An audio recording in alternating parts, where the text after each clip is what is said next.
The equity share of VCC limited is quoted at ₹210। VCC limited का जो एक share है ना वो भी 210 रुपये में मार्केट में ट्रेड किया जा रहा है।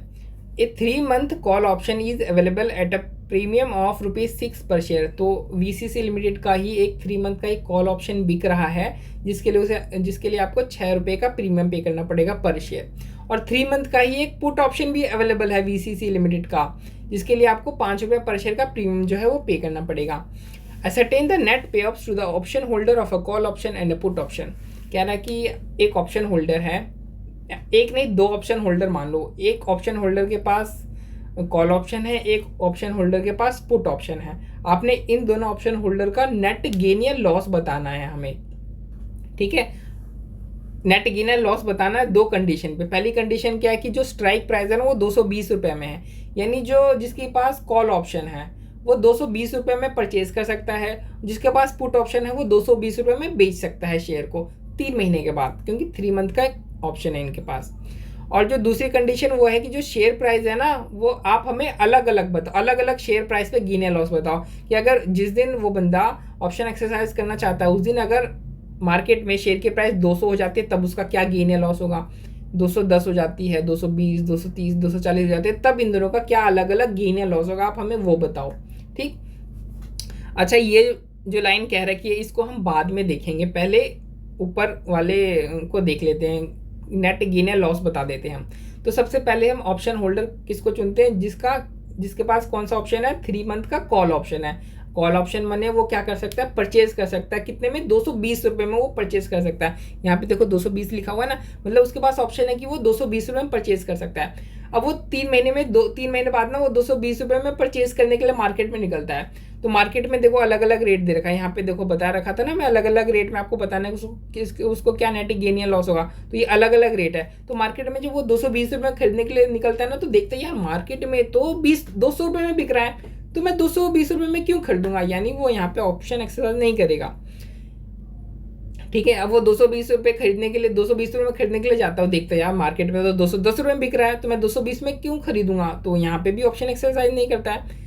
मार्केट में 220 रुपये में बिक रहा होता है तो वो सोचता है कि मार्केट में तो 220 रुपये में बिक रहा है, मैं डीलर के पास जाकर के इतना झंझट क्यों, माथापच्ची क्यों करूंगा, यहीं पे 220 रुपये में मैं ना खरीद लूँ, यानी वो यहाँ पर भी ऑप्शन को एक्सरसाइज नहीं करता है। अच्छा, मार्केट में 230 रुपये में बिक रहा है, तो अब वो सोचता है यार मार्केट में ना 230 रुपये में बिक रहा है और मैं 220 रुपये में खरीद सकता हूँ, थोड़ा सा झंझट बाजी जाकर के माथापच्ची करनी पड़ेगी डीलर के पास, लेकिन मेरे को शेयर 220 रुपये में मिल जाएगा, तो क्या मैं एक्सरसाइज करूँगा, मैं बिल्कुल एक्सरसाइज करूँगा। इसी तरीके से वो खरीदने के लिए मार्केट में जाता है 220 रुपये में, और देखते हैं यार मार्केट में तो 240 रुपये में बिक रहा है, तो वो सोचता है यार डीलर के पास जाता हूँ, थोड़ी सी माथापच्ची करूंगा, कॉन्ट्रैक्ट दिखाऊंगा, थोड़ा समय लगेगा, बट मेरे को 240 का शेयर मेरे को 220 रुपये में बिक जाएगा, मिल जाएगा। तो यानी वो ऑप्शन एक्सरसाइज करेगा, वो बिल्कुल ऑप्शन एक्सरसाइज करेगा, उसको तो क्या हो रहा है, 20 रुपये का फायदा हो रहा है। तो देखो यहाँ पे उसको 10 रुपये का फायदा हो रहा है, अगर मार्केट में अगर 230 रुपये में बिक रहा है और वो 220 में खरीद सकता है तो उसको 10 रुपये का फायदा हो रहा है। मार्केट में 240 का मिल रहा है, वो 220 का खरीद सकता है तो उसको 20 रुपये का फायदा हो रहा है, ठीक है। लेकिन बात यहाँ पे अभी कंप्लीट नहीं, खत्म नहीं हुई है। वो ये ऑप्शन, ये जो कॉल ऑप्शन है इसको एक्सरसाइज करने के लिए 6 रुपये का प्रीमियम भी तो पे कर रहा है, यानी चाहे वो ऑप्शन एक्सरसाइज करे चाहे ऑप्शन एक्सरसाइज ना करे, 6 रुपये का तो उसको घाटा हो ही गया। तो 6 रुपये का तो उसको देखो हर जगह हर ऑप्शन में उसको घाटा हो ही रहा है। तो 3 ऑप्शन में जहाँ पे उसने कुछ भी एक्सरसाइज नहीं किया है ऑप्शन, तो वहाँ पे 3 केस में जहाँ पे उसने एक ऑप्शन एक्सरसाइज नहीं किया है तो उसको 6 रुपये का तो घाटा हो ही रहा है। लेकिन 2 केस में जहाँ पे उसने एक्सरसाइज किया और उसको एक जगह 10 रुपये का फायदा हो रहा है, एक जगह 20 रुपये का फायदा हो रहा है, वहाँ पे क्या हुआ, वहाँ पे प्रीमियम यानी 6 रुपये का जो उसका घाटा हो रहा है उसके चक्कर में क्या हुआ, उसका जो नेट प्रॉफिट है वो कम हो गया, उसको घाटा नहीं हुआ। इन तीनों केसेस में तो घाटा हो रहा है, यहाँ पे क्या हो रहा है, उसके पास प्रॉफिट कम हो रहा है। तो प्रॉफिट कम होकर कितना हो गया, यहाँ पे 4 रुपया प्रॉफिट हो गया, यहाँ पे प्रॉफिट 14 रुपया हो गया।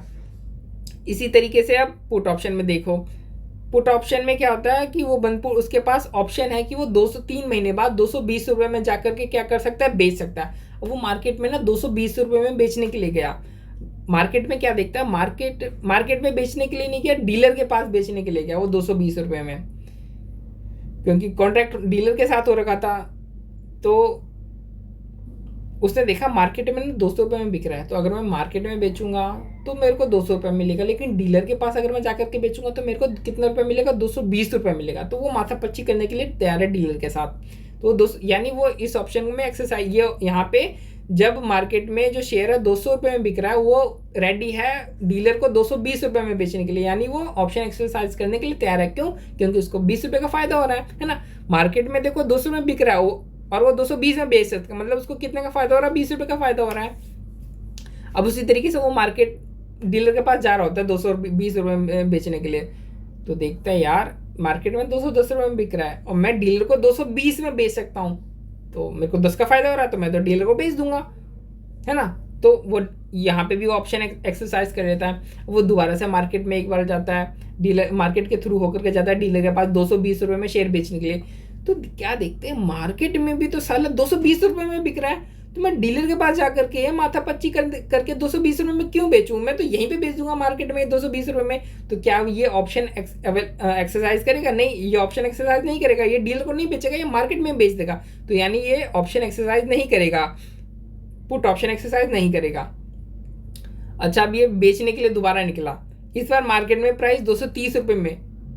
इसका दिमाग बिल्कुल चकरा गया कि मैंने मतलब कॉन्ट्रैक्ट कर रखा 220 रुपये में बेचने का डीलर को, और मार्केट में 230 रुपये में बिक रहा है, तो मैं वहां पे जाके घाटा क्यों कराऊंगा अपना, मैं ऑप्शन क्यों एक्सरसाइज करूंगा, मैं तो मार्केट में बेच दूंगा अपना शेयर, है ना। तो क्या डीलर इस केस में भी ऑप्शन एक्सरसाइज करेगा? नहीं, इस केस में भी वो ऑप्शन एक्सरसाइज नहीं करेगा।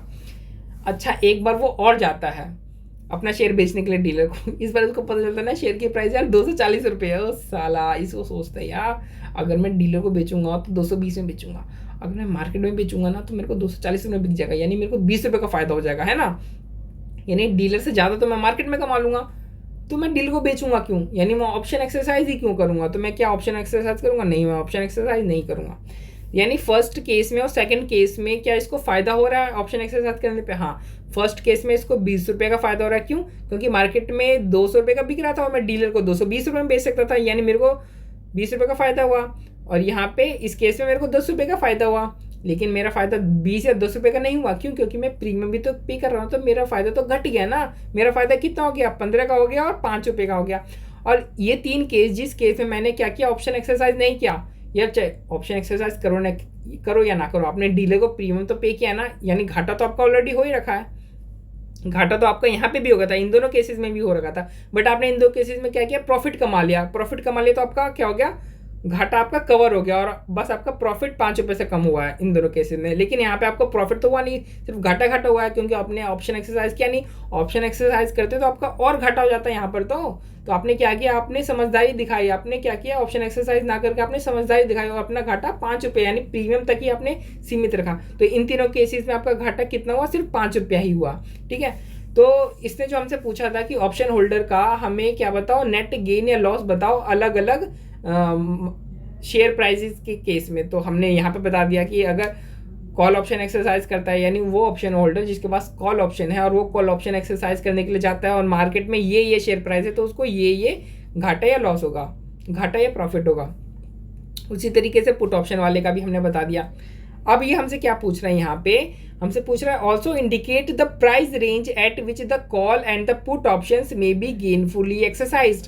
कह रहा है हमको ना वो प्राइस रेंज बताओ, वो प्राइस रेंज। अब ये प्राइस रेंज कौन सी प्राइस है, कह रहा है कि जो शेयर की वो प्राइस रेंज बताओ जिस प्राइस रेंज पे कॉल ऑप्शन को गेनफुली एक्सरसाइज किया जा सकता है, और वो प्राइस रेंज बताओ शेयर की जिस शेयर की प्राइस रेंज पे जो पुट ऑप्शन है उसको गेनफुली एक्सरसाइज किया जा सकता है। यानी दो अलग अलग प्राइस रेंज हमें बताने हैं यहाँ पे। तो सबसे पहले हम पुट ऑप्शन को कॉल ऑप्शन को ले लेते हैं। तो कॉल ऑप्शन में देखो, कॉल ऑप्शन मतलब क्या हुआ कि मेरे पास राइट है परचेज करने का। कितने में परचेज करने का, 220 रुपये में परचेज करने का।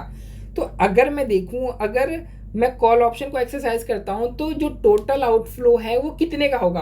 तो देखो 220 रुपया का तो मेरे पास राइट है परचेज करने का, यानी 220 रुपया तो गया।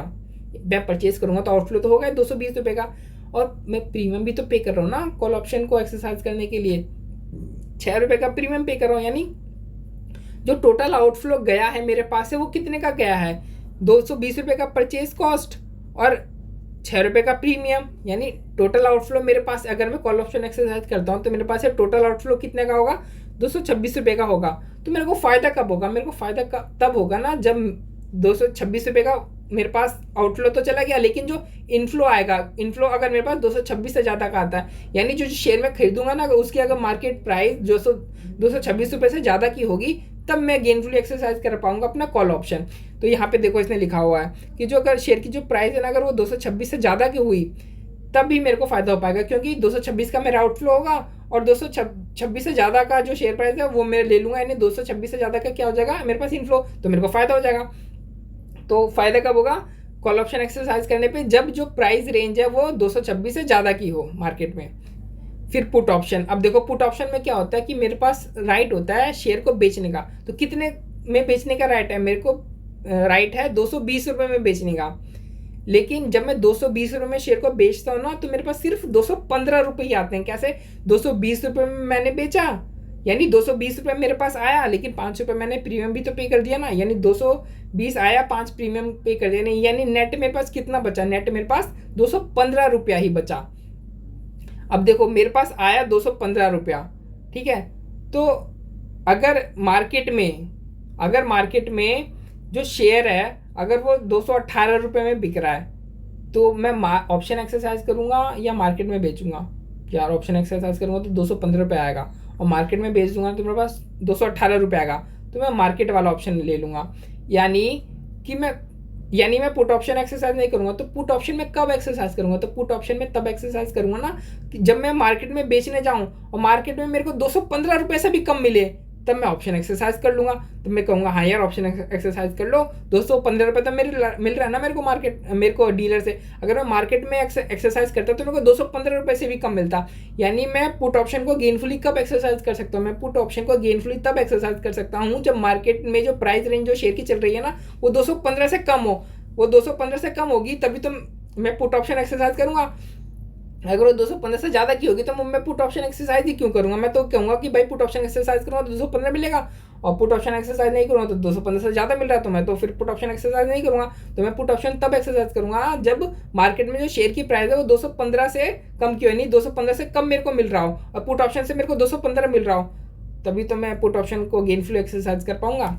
तो मैंने यहाँ पे आपको बता दिया, देखो यहाँ पे भी लिखा हुआ है कि प्राइस बिलो 215 जब होगी ना, तभी मैं पुट ऑप्शन को गेनफुल एक्सरसाइज कर सकता हूँ।